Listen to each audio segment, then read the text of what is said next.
Hey everybody, welcome back to Furniture Flipping Teacher. I'm Lauren and we're gonna choose some furniture today. We've got plenty to choose from and I'm kind of in the mood to do another set. So we're gonna choose this 3-piece set right here.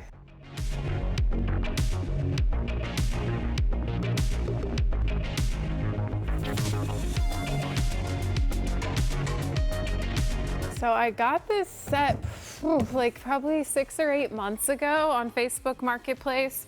I paid up for it just a little bit. I think I paid around $300, but it's all solid wood.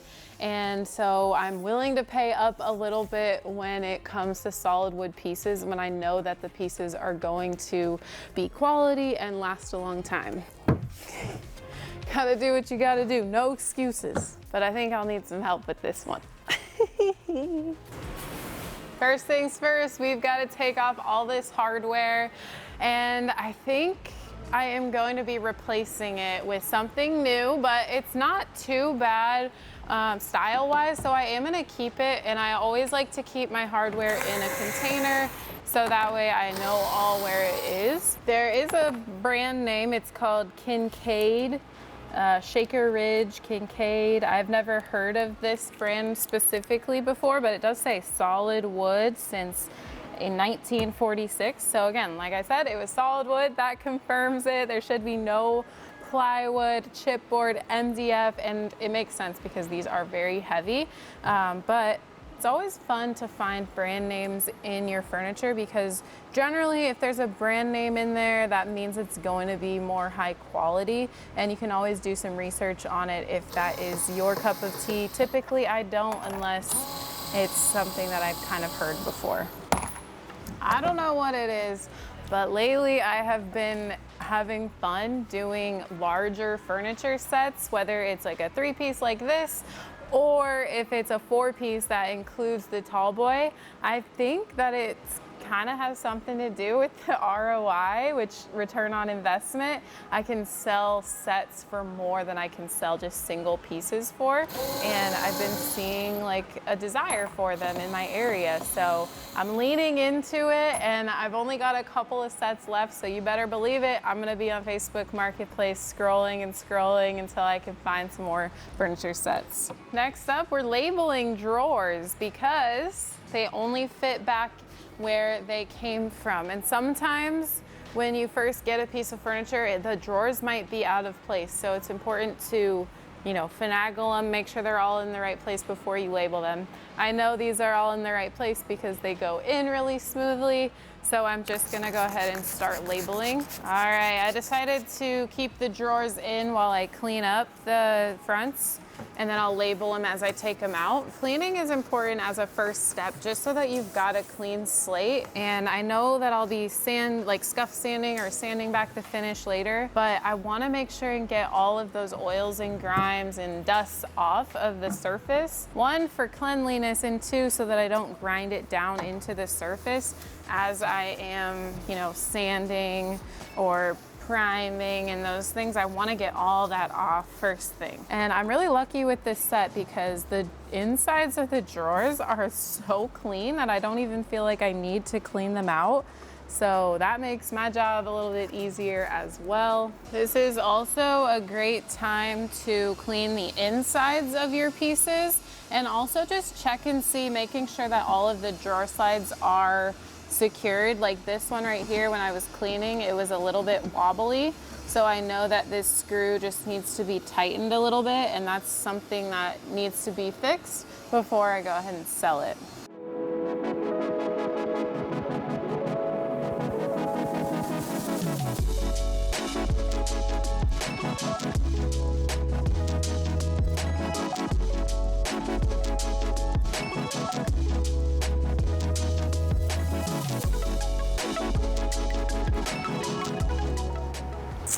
All right, it is time to start sanding.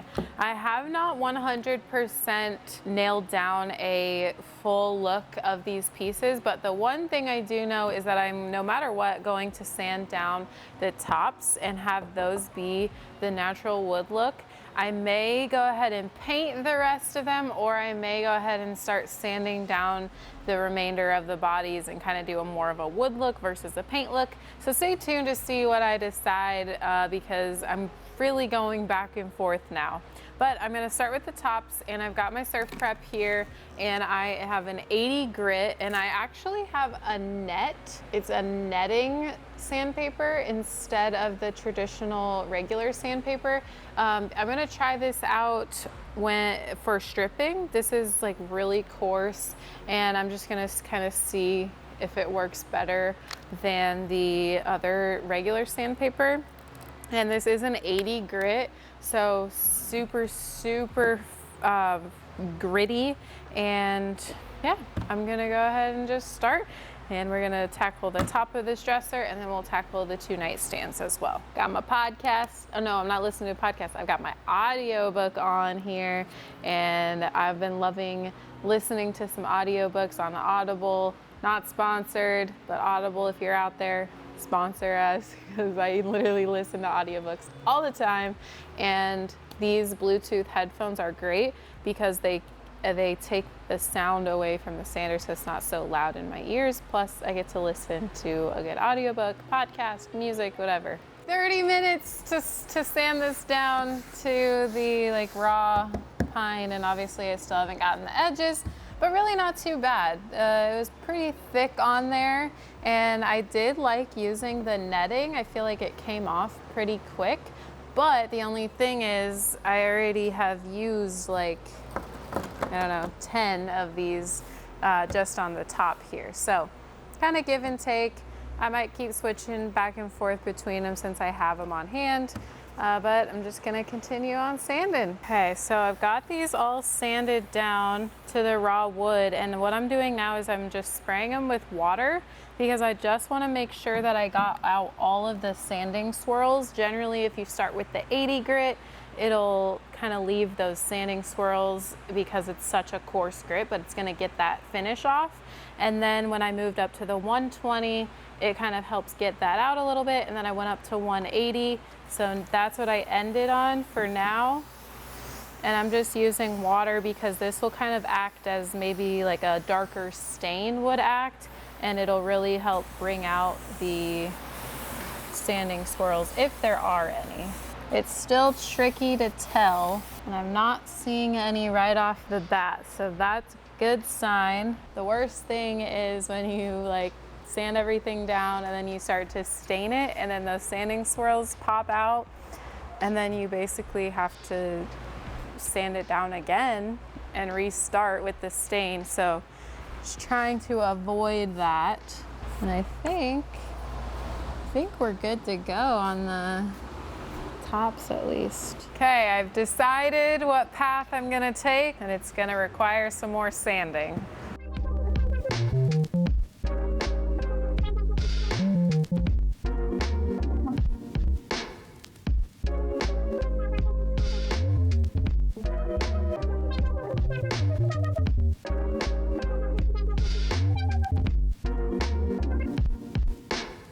All right, got this first one all the way sanded. It actually didn't take me that long. I think it was like 40 minutes or so. And I did notice one thing. I'm still trying to figure out what type of wood the entire nightstand is made out of. I'm on the side of it being pine, but it also could be like maple or something like that. But I do know that these 5 pieces of the wood in between where the drawers go is poplar. Poplar wood is like a really hard wood, but it's not the best quality wood because it likes to turn green, and because it is really difficult when it comes to like staining and how it takes the stain. So since my plan is to like do a paint wash / stain all of these, I'm hoping that that doesn't mess up the final look of them. But knowing that, I'll probably be doing some research about how to stain poplar and things like that to make it look the best. And honestly, with it just being these areas and not like the full nightstands, the full piece of furniture, I think we're still gonna be in the clear. So this is sanded with an 80 grit only. I'll definitely be coming back with a 120 and a 220, but for now, I'm gonna stick with 80 grit and move on to the next nightstand.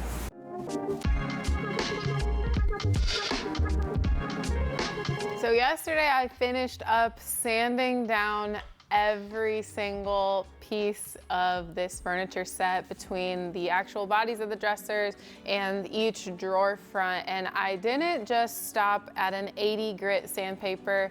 I am truly done with sanding as far as this set goes. So I started with an 80 grit sandpaper, and the 80 grit really helped me get the full finish off, but then there were of course going to be more rough spots with the 80 grit since it's such a coarse grit. So once I got the 80 grit done and all the finish was off, I moved on to a 120 grit, which then started to smooth it out a little bit more and also get any of maybe like the shadows or kind of like the somewhat darker areas that are a little bit deeper down in that wood grain. Then I moved to a 180 grit, which then is just smoothing it out a little bit more, kind of closing up those wood pores. And then I finished up with a 220 grit, which really gave me a nice smooth finish on the pieces. Now you don't want to just go from like an 80 to a 220 because you're not going to be able to close those as easily. So it's important that you work your way up in grit, because the higher the number, the less coarse and the more fine your sandpaper gets, which is going to give you that smoother finish. So I wanted to kind of close up all of those pores in the wood because we are going to be next making, next we are going to be doing a paint wash, and I am going to be using the color ALGONQUIN from Fusion Mineral Paint. I have seen this color specifically being used across all social media platforms for the paint washes on raw wood furniture. Now I've used a whole bunch of other colors, and you can use a whole bunch of other colors, but this color, seriously, some of the work that I've seen with this color is just really stunning. So I wanted to try it. So I picked it up at my local retailer, Robin's Nest, down in Springfield, Nebraska. I always at least pay her a visit a couple of times a year just to support local, but I am going to be making my paint wash out of the ALGONQUIN so that we can kind of minimize these wood tones that we've got. We've got a little bit of differentiation, some of the more yellow tones, and then there are some reddish tones, and the ALGONQUIN does have some green undertones in it. So it'll kind of help minimize all of those wood tones. So we're gonna make a paint wash now. By the way, this is all of the sandpaper that I used when I was sanding all these pieces down. It's a lot. It's time to make our paint wash. I am gonna do 5 parts water, 1 part paint. I'm gonna kind of really measure it out this time. So I've got a 1/2 cup, and I'm gonna do 5 of them, and then I'm gonna do 1 part 1/2 cup of the ALGONQUIN. Okay, so I made a pretty decent amount because I've got a lot of surface area to cover. And then I'm gonna mist my surface of my drawer here, and then take my zebra brush to apply it. And then once I kind of just leave it on there for a tad bit of time, kind of just depends on how dark you want it and how much you want it to seep into the wood. Then I'll take a lint-free cloth and wipe it back. So for the first little bit while it's drying, it'll still have some of the darker orangey tones to it. But once that dries out, it will dry a lot lighter because, again, that paint wash is really toning down the yellows, oranges, and reds. So now I am just going to be repeating that process on all of the drawers, and we'll let everything dry.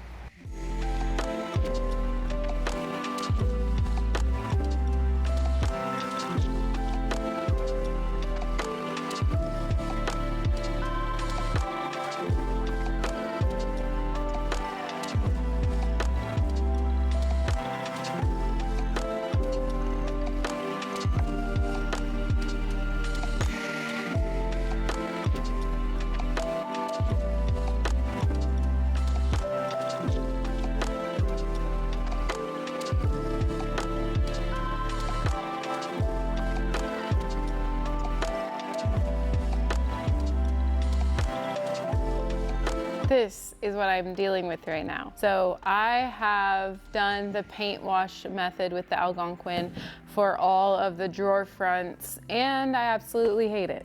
So with that being said, I have been troubleshooting for about a day now because I got so frustrated, and I am here to relay what I have kind of learned and what I am going to do to remedy this issue. And the issue is that there are so many areas on these drawer fronts that are splotchy, and I do not like the way that it's looking.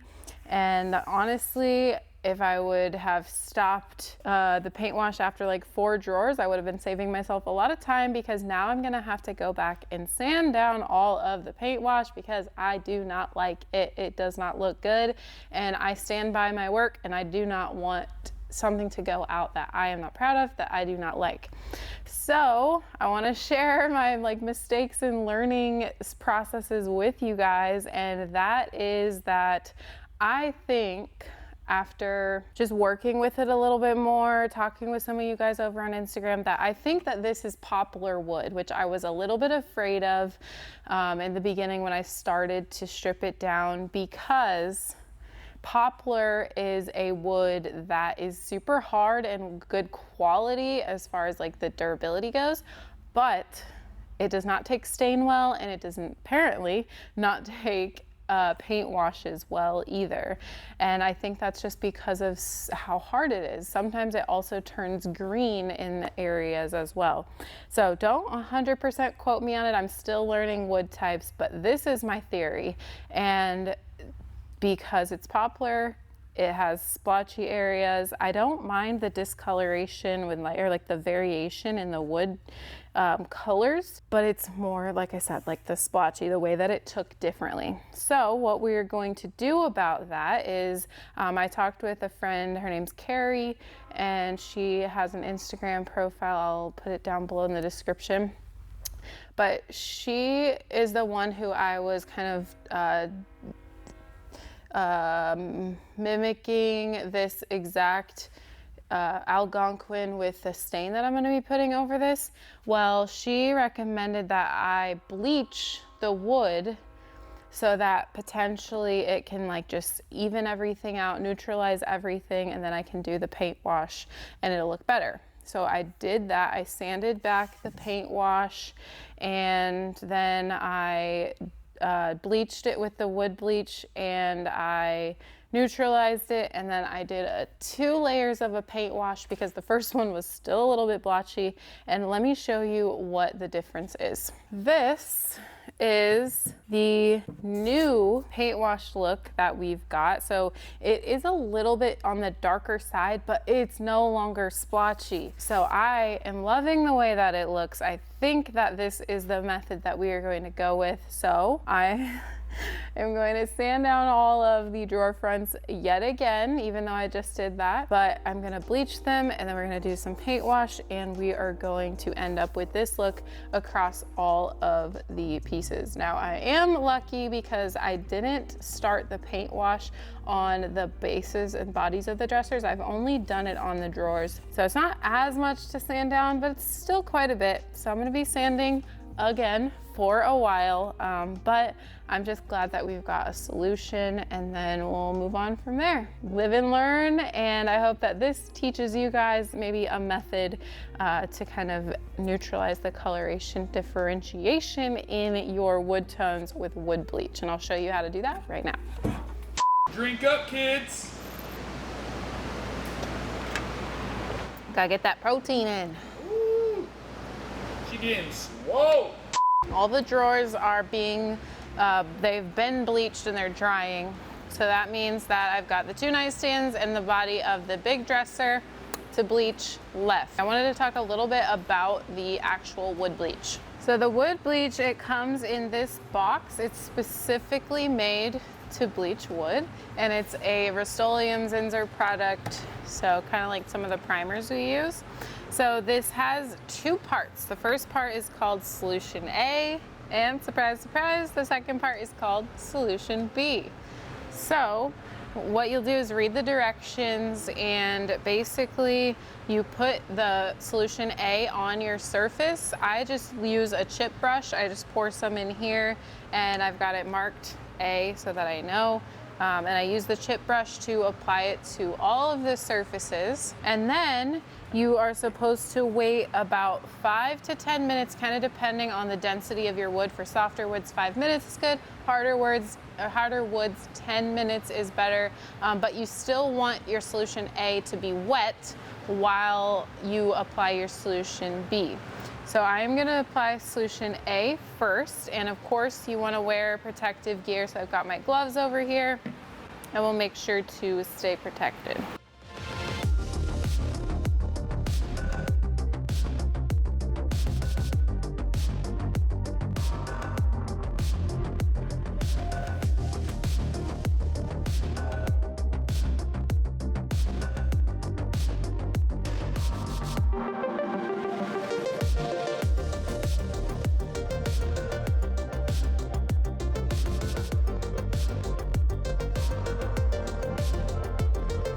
Next step, so the wood bleach has dried overnight, which is recommended. Once that's dry, then it'll kind of create a little bit of a salty residue on the tops or on where you put the bleach. And so what you're gonna wanna do is take like a 220 grit or 180 grit and just sand back all of that salt, giving it one last little smooth out. And then to neutralize the bleach so it won't continue bleaching your wood, you want to take 1 part vinegar, 2 parts water, and just spray that on the surface to neutralize everything. So I'm going to do that with all of the drawers now and the bodies of the pieces before we can get into the paint wash. My dust extractor is full of sanding dust. It's barely even sucking anymore through the vacuum. So I'm going to show you how easy it is to switch it out if you've got the Surf Prep POV. They come with 2 filters, 2 or 3 filter bags, so it's easy to just switch them right out. Obviously, the frequency depends on how much you use it and how much you sand it. I've been kind of sanding a lot lately, so it makes sense that it's filled up quite quick, but it's been a while since I changed it out too. So you just flick these open and lift this top thing off.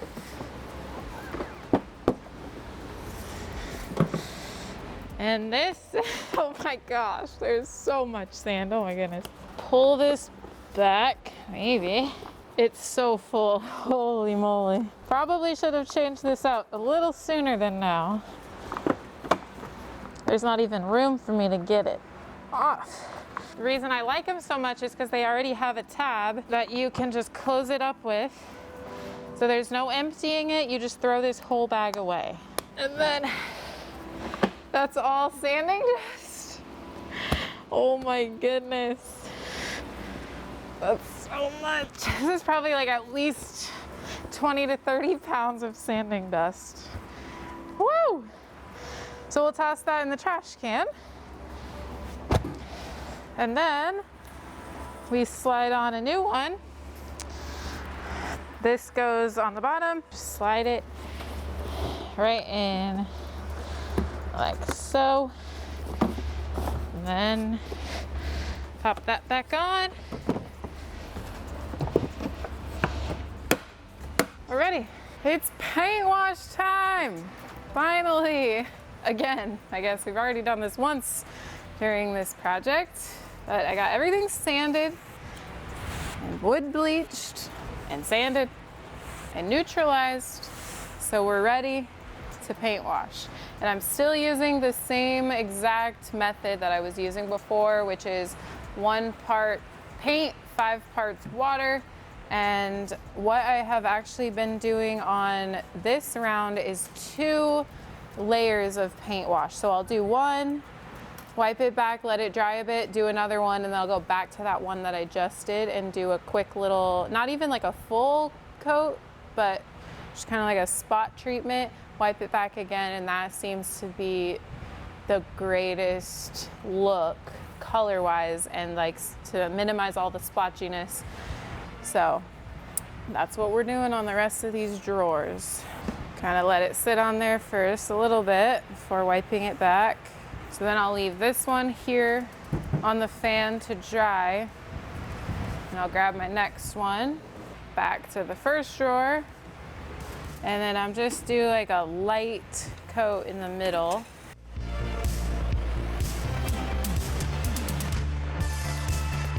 There's still like a little splotch right there, but I am willing to just overlook that because it's not as prominent as it was.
I think we are done with the paint wash. I said I was done with the paint wash, but I need to do one more thing, and that is to cover up some of the detailing on the dressers. There's an area on the top where there is like some wood or some leafing details, and I don't like how they're looking, so I decided to grab some trim work, and I'm going to do a paint wash and then just go ahead and glue those onto those areas so that we can just go ahead and cover it up. I think that this will make it just a little bit more modern and not have those leaves, because I think those leaves might limit the pool of people who may be interested in this set. So again, same paint wash here, and I just picked up this trim work from the hardware store, and I'm just going to spread it across and then wipe it back like I have been doing. Okay, got all of the trim work attached, and I just went in with a little bit of wood filler and sanded it back to fill in those nail holes, but I really like the way that this trim work ended up because it looks like it was never different than this. So I think that this matches the set really well, but then also kind of modernizes it over that leafy pattern. But next up, I am ready to top coat, and I am going to spray on the top coat for a couple reasons. One, it's going to be the quickest method for all of my pieces that I've got, and then two, it's going to give us the best look in the end. We're not going to worry about brush stroke marks. This is just going to go on really nice and smooth, and I'm going to be using a satin clear coat. So I've got my strainer, of course, because we want to make sure that we filter out any chunks that could be inside of here. And then I'm just going to go ahead and pour it in. The sprayer I am using is the Wagner Flexio 5000, and the motor actually sits on the ground, and then it has a tube that connects to the removable spray nozzle, which this is the fine detail nozzle that I'm going to be using, which is really the only one that you'll ever see me use on furniture. It comes with a larger nozzle as well, but that's more for like walls and like really large projects. But this fine detail nozzle gives you a super fine finish, which is best for paint because it's going to even out flawlessly.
So I hope you guys love the final pieces as much as I do. It has actually been 2 weeks since I completed these and listed them on Facebook Marketplace.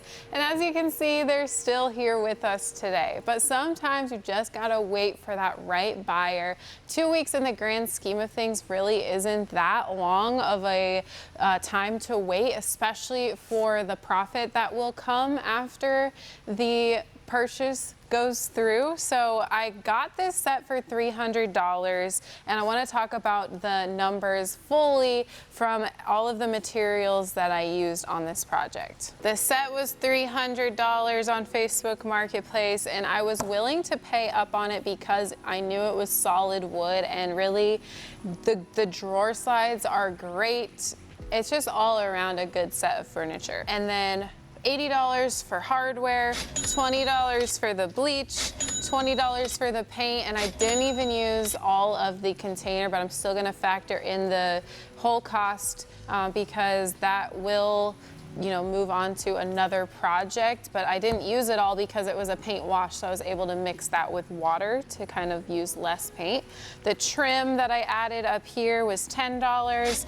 The top coat over the top, $25. And then all of the sandpaper that I used, which was quite a bit on this project, was around $25 total. So we're in at a total of $480, and I've got it listed on Facebook Marketplace for $1,550. And again, it's been 2 weeks, so maybe in a month or so I might lower the price, but I'm okay waiting a little while because I've got enough space. So obviously it depends on your circumstances. If you've just got a smaller garage or the inside of your house, you might not have as much wiggle room to wait around for people to come purchase your pieces. So some things that you might do instead of lowering your price super quick is to try restaging your furniture a time or two, taking some good pictures, making sure that that lighting is really, really good.